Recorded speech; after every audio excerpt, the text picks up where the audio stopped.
Olá, seja bem-vindo a mais uma sessão de perguntas e respostas aqui no nosso canal. Se você quiser participar enviando a sua pergunta, todas as quintas-feiras no perfil Leandro Ruschel, lá no Instagram, você pode enviar a sua pergunta através de uma caixinha que nós publicamos. Então não deixe de nos seguir lá no Instagram e enviar o seu questionamento. Vamos agora às respostas. Mudar a eleição de deputados para sistema majoritário é o único meio de tirar Centrão do poder. Tem várias medidas que podem ser adotadas para diminuir o poder desses caciques políticos, desses velhos oligarcas da política brasileira corrupta.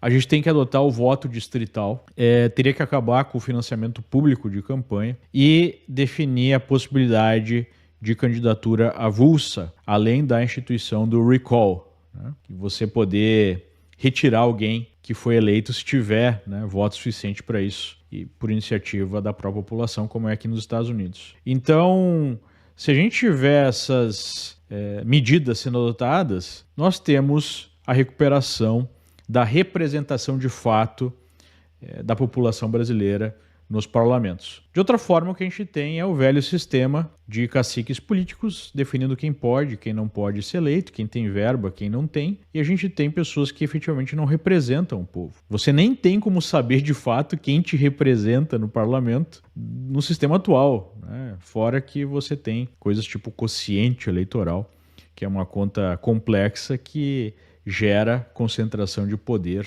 nesses caciques políticos.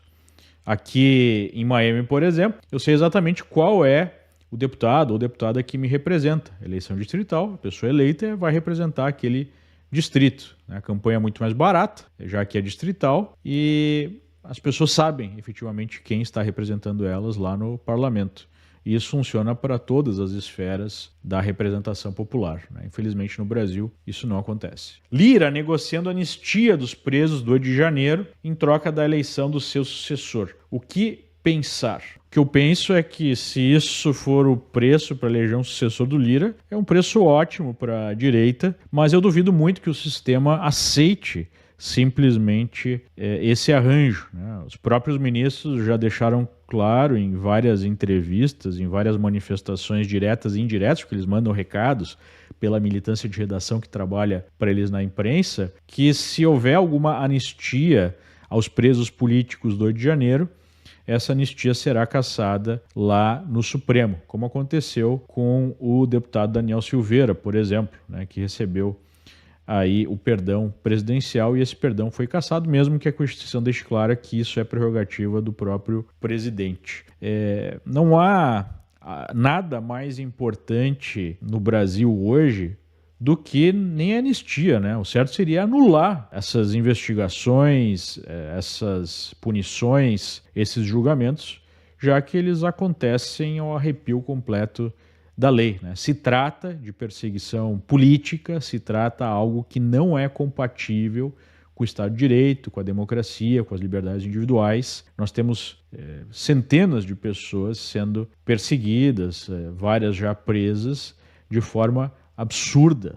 Você colocar uma mãe de família, uma mulher jovem com 2 filhos pequenos, presa mais de ano e pode pegar 17 anos de cadeia por escrever uma frase numa estátua, enquanto nós observamos os maiores corruptos do Brasil, traficantes, assassinos, livres, ou com penas menores do que essa, é muito revoltante. E nós não vamos alcançar um estado de paz social no Brasil sem que essas condenações tenham sido revistas e que nós possamos voltar a ter liberdade de expressão e liberdade de associação política.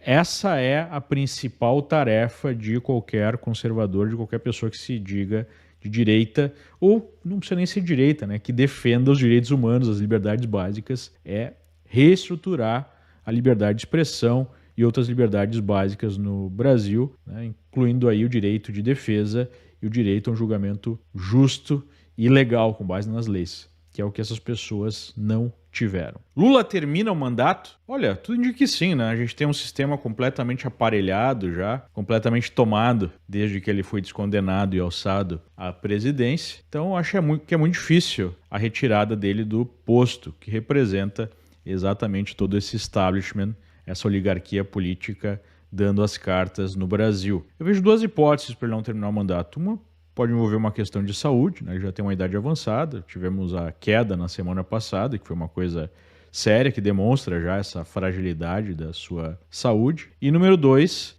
seria alguma crise econômica avassaladora que promoveria um incentivo para o sistema forçar a sua renúncia ou mesmo o impeachment, dada uma postura anti-responsabilidade fiscal que pode tirar o país completamente dos eixos. Já está tirando, né? Só não está mais séria a situação porque o mundo ainda não apresenta uma crise econômica maior. Mas acho que essas seriam as duas hipóteses para ele encerrar o seu mandato antes do tempo. Por que artistas que fizeram L não criticam esse governo? Até a Anitta, que é milionária, etc., não critica. Olha, por que não critica? Por um motivo muito simples. Primeiro deles, esse é um governo que despeja dinheiro na mão dos artistas justamente para comprar esse apoio. Você não viu o projeto lá da TV estatal, da EBC, fazendo uma novela que vai custar 110 milhões de reais? E tem milhões de reais aí para artistas, não só Lei Rouanet, dinheiro direto mesmo, não só do governo federal, mas de estados e prefeituras. Então esse é o motivo número 1, né? A esquerda compra esse pessoal. O motivo número 2 é que o meio artístico foi aparelhado pela esquerda há muito tempo. Então a pessoa entra nesse meio e para ela avançar, para ela ter uma carreira, ela precisa estar alinhada, senão ela vai ser colocada na geladeira. Ela vai ser retirada, né, da capacidade de seguir a sua carreira. Então, existe um motivo direto e existe esse motivo ideológico indireto e até o motivo pessoal, né? Se você é artista e não fizer o L e não for de esquerda, você vai ter uma vida bastante difícil. Então, esse aparelhamento já existe há bastante tempo. Há também um movimento contrário, né? Até porque artista, por natureza, ele é contrário à maioria, ele é contrário ao status quo, mas ainda assim a direita é muito limitada no meio artístico. Qual é a dica de planejamento para quem é jovem, solteiro e quer morar nos Estados Unidos no ano que vem? A dica número 1 é investir no seu inglês. Você ter a capacidade de se expressar de fato em inglês. Eu vejo uma deficiência muito grande dos brasileiros neste sentido. Não dá tanta importância para o inglês e isso é um diferencial competitivo para o imigrante. Número 2 é planejar muito bem a sua carreira profissional, de onde você retirará a sua renda. Eu vejo muita gente cometendo o erro de focar em vir aqui para os Estados Unidos sem pensar, né, em como garantirá aí o seu ganha-pão, né? Por isso que é importante você definir como é que você vai se manter aqui. E não só isso, né? Um caminho para crescimento. Tem vários caminhos possíveis, você pode trabalhar para uma empresa, você pode empreender, tem muita oportunidade aqui nos Estados Unidos, mas é importante fazer um ótimo planejamento nesse sentido. Também é importante conhecer as especificidades do local em que você pensa morar. Visite, fique um tempo antes, mesmo como turista, mas entenda, né, qual é o ambiente, quais são as características desse local que você pensa em morar, porque isso também pode ser definidor para o seu sucesso aqui nos Estados Unidos. Bolsonaro estando elegível em 2026 e eleito, quais erros ele não deve cometer na sua opinião, caso esse seja o caso? Bom, em primeiro lugar, eu acho que esse é um cenário bastante improvável. O movimento que levou Bolsonaro à presidência é considerado inimigo número 1 do sistema. E o sistema não permitirá que isso volte a acontecer. Por isso que a gente está vendo censura em massa, repressão, prisões políticas. Isso não deve mudar, porque o próprio sistema quer isso. Não é só a esquerda, é o establishment político, é a oligarquia que controla o país desde sempre, que muita gente conhece pela alcunha de Centrão, que é uma das facetas dessa oligarquia. Então, eu não vejo como muito provável a possibilidade do Bolsonaro voltar a ser eleito. Mas, digamos que Bolsonaro ou algum líder da direita consiga, de alguma forma, né, chegar ao poder novamente, eu creio que o grande aprendizado é que você não tem como compor com esse sistema podre que está aí. Você precisa, de fato, refundar o Brasil, você precisa aplicar a lei, né? Você precisa, de fato, afastar da política aqueles sujeitos que, além de terem saqueado o Brasil sistematicamente, terem promovido toda a censura, toda a perseguição à direita, né, ou a perseguição política a qualquer não alinhado. Então, acho que esse é o principal objetivo, caso a direita se organize e consiga, em algum momento, efetivamente tomar o poder. Nós precisamos refundar o Brasil com base, né, inicialmente no afastamento daquelas figuras que tanto mal já fizeram ao país. Creio que esse foi o grande erro do Bolsonaro, querer negociar com esse pessoal, né, querer compor com esse pessoal, e deu no que deu. Por que tantos estão nos orientando a estocar comida e água quando a moeda digital chegar? Eu não sei exatamente qual moeda digital você se refere, mas eu vejo muito papo na internet sobre um colapso próximo do sistema financeiro por conta do endividamento excessivo,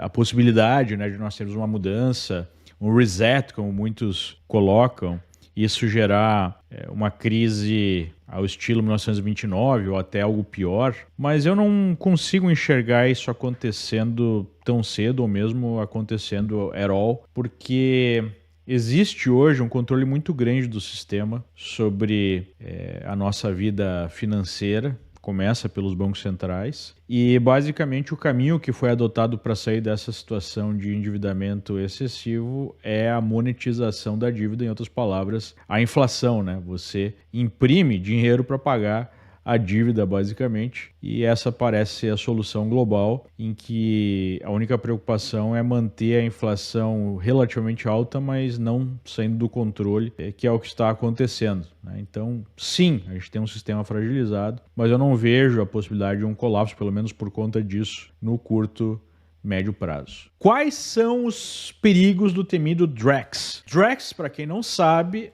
é o apelido que foi dado ao projeto brasileiro de uma moeda digital, de um real digital emitido diretamente pelo Banco Central. E aqui na Flórida, por exemplo, o governo da Flórida baixou uma lei proibindo esse tipo de moeda de ser utilizada na Flórida. Quem está utilizando essa moeda já há algum tempo, está expandindo o uso, é a ditadura chinesa, moeda digital emitida pelo Banco Central da China. Qual é que é o grande problema? O problema é o controle absoluto sobre o meio de troca que a população utiliza. Imagine que um governo tenha a capacidade de apertar um botão e cancelar o seu dinheiro. Não só isso, tem a capacidade de definir exatamente o que você pode e não pode fazer com o seu dinheiro. É a capacidade de criar uma prisão perfeita, né, sem muros. Como é que funciona na China? Na China você tem um sistema de crédito social em que você ganha ou perde pontos dependendo de como você age como cidadão.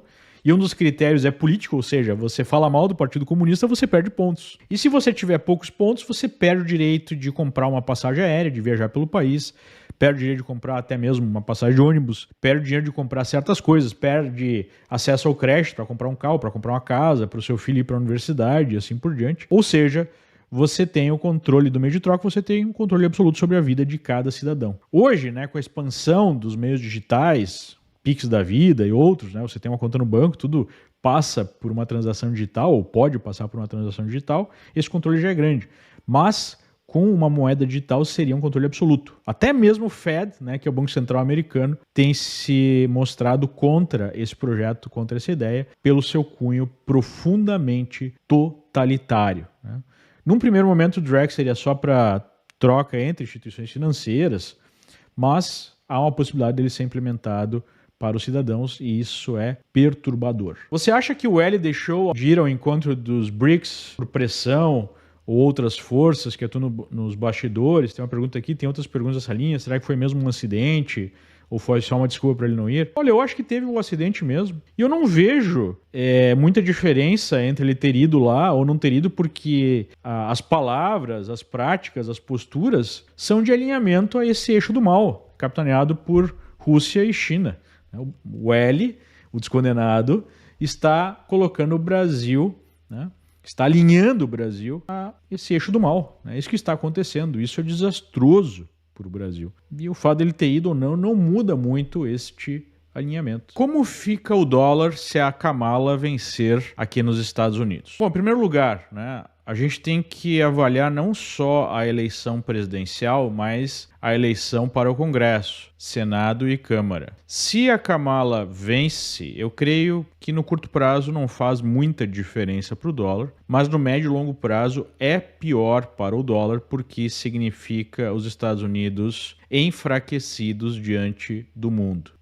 Se ela vence, mas o Senado fica na mão dos republicanos, como parece ser o cenário mais provável, há uma limitação em relação ao estrago que ela pode produzir, né? Em relação ao Trump, se ele vence, eu creio que no curto prazo isso seria positivo para o dólar, visto que há uma visão do Trump de concentrar negócios nos Estados Unidos e é bom para os Estados Unidos e para o dólar também no longo prazo. Então, a minha visão é que, independente de qual candidato vença, pelas circunstâncias que nós estamos vendo no planeta, o dólar deve continuar sendo uma moeda forte, né? Apesar dos déficits aqui nos Estados Unidos, que é um outro problema que a gente pode falar em outro momento. Mas no médio e longo prazo, o dólar tende a ficar mais forte com Trump do que com Kamala. Você acredita que uma terceira guerra mundial está em curso? Sim, ela já está em curso há algum tempo, na verdade, e agora vai ficando mais claro quais são os inimigos nessa guerra, né? Quais são as forças. E, infelizmente, a gente tem o Brasil se alinhando ao que há de pior nessa guerra, né? Essa reunião dos BRICS deixou claro que a Rússia e a China aparecem como líderes de um movimento global contra a civilização ocidental, a favor de um arranjo político extremamente totalitário que produziu já tanto desastre no mundo, né? São filhos da União Soviética, da Revolução Comunista, do totalitarismo, e esses são os valores ou antivalores que eles querem implementar no mundo, né? O que eles chamam de mundo multipolar nada mais é do que a Rússia e a China dominando outros países menores, num nível de imperialismo muito maior do que o imperialismo que eles denunciam, né, em relação aos Estados Unidos ou ao Ocidente, em modelos políticos totalitários. E o descondenado Lula já demonstrou que está alinhado a isso. Por sua vez, a gente tem os valores ocidentais sendo corridos por dentro no próprio Ocidente, em que a esquerda, principalmente, não defende mais as liberdades individuais, mas um modelo também totalitário, com uma certa liberdade de mercado maior, com um nível, né, de liberdade política aparentemente maior do que em lugares como China ou como Rússia, mas quando você vai mais a fundo e observa, é uma liberdade bastante controlada. Então nós temos um Ocidente carcomido por dentro pela esquerda, em que há uma luta interna para afastar esses valores ocidentais ou manter eles. E essa luta está em curso aqui nos Estados Unidos, nesse processo eleitoral, talvez o mais importante da história. Enquanto a gente tem do outro lado um bloco que vai demonstrando as suas garras e vai querendo dominar o mundo de forma totalitária, né? É uma situação bastante complicada, mas essa guerra ela vai ficando mais quente. Por exemplo, né, no Oriente Médio a gente vê uma das facetas dessa guerra ficando mais quente, em que Israel representa o mundo ocidental e nós temos os países totalitários, atrasados, né, totalmente anti-direitos humanos, como o Irã, como outros países fundamentalistas islâmicos, do lado desse eixo do mal que está capitaneado pela Rússia e pela China. É assim que o mundo opera no momento. A vitória de Trump é a última barreira para barrar o autoritarismo de esquerda? Creio que não é, né? A última barreira não é algo que vai definir completamente o cenário, mas sem sombra de dúvida seria um sinal claro de uma revolta efetiva contra esse projeto totalitário que a esquerda está implementando no Ocidente, que já está muito avançado na Europa, que está avançado também aqui nos Estados Unidos, mas não tanto quanto na Europa, e já está mais avançado ainda no Brasil, né? Em alguns outros países. Então a vitória do Trump seria, sem sombra de dúvida, um grande problema para esse projeto totalitário e poderia comprar alguns anos para que nós possamos nos organizar melhor e, de fato, barrar esse avanço contra as nossas liberdades básicas. Se não houver essa vitória de Trump, aí, sem sombra de dúvida, o projeto totalitário de esquerda avança mais rapidamente. Você acha que os Estados Unidos podem entrar em guerra civil se Kamala ganhar as eleições? Eu não vejo a possibilidade de uma guerra civil ao estilo, né, da guerra civil que já aconteceu aqui nos Estados Unidos, com armas nas mãos, né, e uma guerra terrível aconteceu no século XIX. Mas eu vejo uma guerra civil já em andamento há muito tempo, em que a luta se dá de outra forma. A luta se dá através da cultura, através das palavras, através de ações governamentais, através da não aceitação dos governantes pela população, da quebra da confiança, de um conflito em todas as esferas cada vez maior, que não necessariamente na esfera militar, né? O que a gente tem aqui nos Estados Unidos é a esquerda ficando cada vez mais radical, querendo destruir os valores americanos, e a direita tentando restabelecer esse projeto americano como ele foi concebido pelos Founding Fathers. E eu não vejo essa guerra sendo modificada ganhando Kamala ou ganhando Trump. O que eu vejo é a manutenção de uma divisão profunda na sociedade e da busca pela esquerda na destruição dos Estados Unidos, para que os Estados Unidos fique aí não sendo um líder, mas sendo liderado pela esquerda globalista, né? O projeto da esquerda sempre foi esse e agora está avançando.